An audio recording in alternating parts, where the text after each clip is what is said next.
Welcome back to the cryptowrld channel, everyone. My name is Josh, and right now the Federal Reserve is printing hundreds of billions of dollars, which is causing the crypto market to pump. So I'll be talking about that in just a moment, and later in this video I'll be giving away 500 USDT, so definitely watch to the end.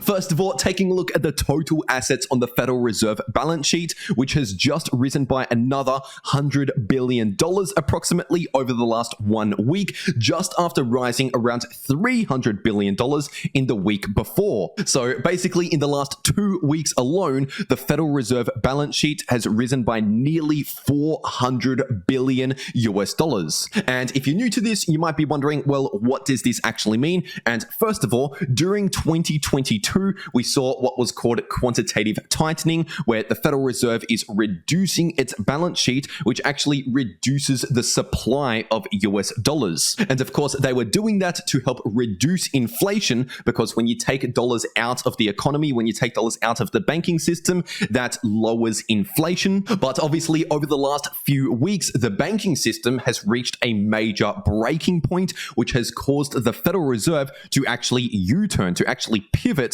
from quantitative tightening back to expanding the Federal Reserve balance sheet, which expands the money supply. And if you want to know why this expands the money supply, it is important to understand two things. First of all, it is important to understand that debt creates new money, because not all debt is actually backed up by actual US dollars. So, for example, if a bank gives someone a $100,000 loan, they might only need around $10,000 to actually back up that loan as collateral, and the rest of the loan, the other 90,000, essentially is created out of thin air as credit. And that expands the money supply. When banks are lending money, that expands the money supply, which is inflationary. And as a result of that, the vast majority of fiat currency out there is not actually real physical fiat currency. It's actually credit that has been digitally created in a bank ledger somewhere. And on top of that, it is also important to understand quantitative easing, also known as QE. And QE is a form of monetary policy where a central bank like the US Federal Reserve acquires securities, which are assets such as government bonds or mortgage-backed securities, for example. And when they do this, it increases the Federal Reserve balance sheet, because they're essentially adding assets to their balance sheet. And in return for those assets, they're pumping US dollars into the banking system right now. And this is the definition of quantitative easing, also known as QE once again, which creates new bank reserves, providing banks with more liquidity. So the banks are shoring up their liquidity through the Federal Reserve, which is QE, and this increases the domestic money supply. It increases the supply of US dollars. And once again, this is exactly what they are doing right now. As I said in the intro of this video, the Federal Reserve is essentially printing hundreds of billions of dollars. This is not physical currency, but it is a form of digital US dollars. And just in the last 2 weeks alone, they've added nearly $400 billion worth of assets to the Federal Reserve balance sheet, which is essentially expanding the money supply by roughly $400 billion in just 2 weeks. And this is actually the largest spike in the Federal Reserve balance sheet over a 2-week period that we have seen since the stimulus of 2020. And in fact, the last time the Federal Reserve was printing this much money, it actually started a major bull market in Bitcoin, because believe it or not, Bitcoin is a hedge against money printing. It is not a hedge against consumer prices, which is the CPI, because even though the consumer price index is related to money supply, CPI inflation is not actually the exact same thing as money supply. For example, in 2022, CPI inflation rose to a 40-year high, but during the same time, the supply of US dollars was actually going down as a result of the Federal Reserve performing quantitative tightening, which is the opposite of QE. This reduces the Fed's balance sheet and reduces the supply of US dollars. And once again, they were doing that throughout pretty much the entirety of 2022, which is one of the main reasons why we actually had a bear market for Bitcoin during 2022, because the money printers were actually in reverse. They were taking money out of the system. And what's interesting is that also happened back in 2018 when Bitcoin entered into a bear market back in 2018. That also happened at the exact same time as the Federal Reserve starting to perform quantitative tightening, reducing the Fed's balance sheet. And then right near the end of 2018, entering into 2019, when the Bitcoin bear market bottomed out, that was when the Federal Reserve pivoted back to money printing and once again started the next bullish time in the market. And right now, this is exactly what we are seeing. They have already made the pivot from bearish to bullish. But anyway, now getting into the Bitcoin part of this video, this right here is the daily Bitcoin to US dollar chart. And obviously on the daily time frame, Bitcoin is still trending in the bullish direction.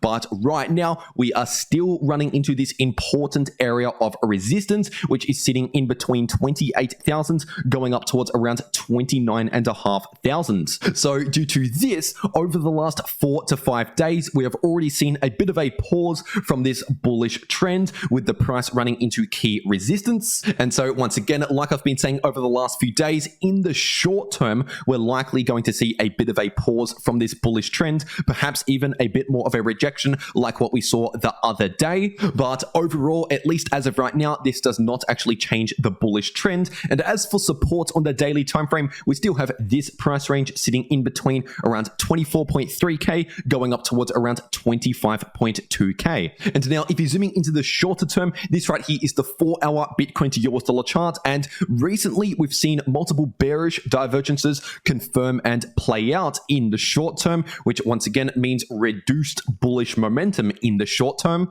And as of right now, the Bitcoin price is getting very close to potentially invalidating this previous bearish divergence, but it hasn't just yet because we are still technically seeing lower highs in the RSI. And so at least as of right now, this short-term bearish divergence on the 4-hour time frame is still currently playing out, which means once again, we shouldn't really be expecting a lot of bullish momentum in the imminent short term. And now just before getting into the Ethereum part of this video, I'll be giving away 500 USDT in partnership with Bitget. And all you need to do to participate in this giveaway is simply have a Bitget account. You don't even need to deposit anything or trade on Bitget in order to claim this giveaway. And the 500 USDT will be randomly split up between the first 100 people that get to this claim page and click claim now. And in case you're wondering, I'll leave a link to this page in the description down below and also in the pinned comment. In fact, it'll be the first link down below,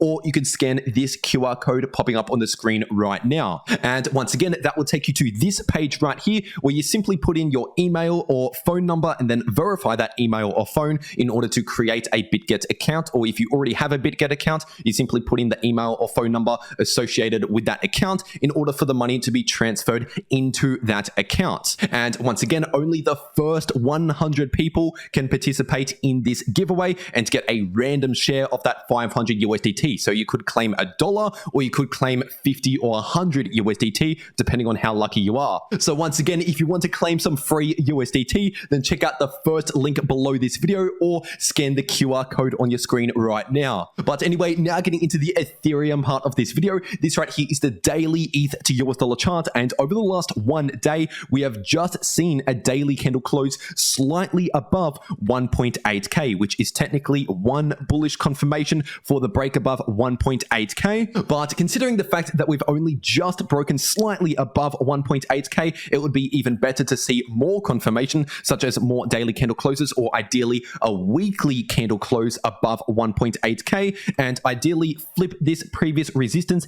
into new support. So if we see a bit of a retracement, then it is important for the price to hold above around 1770 to 1.8k. If that's the case, if that acts as now support, then obviously that would be another bullish confirmation confirming the breakout to the upside. And in that case, then the next significant resistance for the price of ETH on the daily time frame is sitting at around $2,000. And as for other support, in case we actually break back below 1770, in that case, obviously that would be a short-term bearish signal. And in that case, I'll be watching around 1650 to 1.7k for support. And now if you're taking a look at the shorter term, this right here is the 4-hour ETH to US dollar chart. And right now, this previous bearish divergence has now been invalidated because the price over the last 1 to 2 days has now formed a new higher high. And on top of that, the 4-hour Ethereum RSI has also formed a new higher high. So this is no longer a divergence divergence. So at least in the shorter term, things are looking neutral to bullish because we're still kind of chopping around sideways in a sideways price range. So it's looking somewhat neutral to bullish in the short term, but a little bit more bullish here on the daily time frame, as you can see clearly by this trend. And now, if you want to know how to maximize your profits in crypto, no matter if the price is going to the upside, to the downside, or simply chopping around sideways like it is at the moment, then make sure to watch these videos popping up right here on your screen. The video in the top left shows you how to make money if the price is going either up or down, and the video in the bottom left shows you how to make money if the price is chopping around sideways. But anyway, that's just about everything that I have to say for today. I really hope you enjoyed, and I'll see you all in the next video.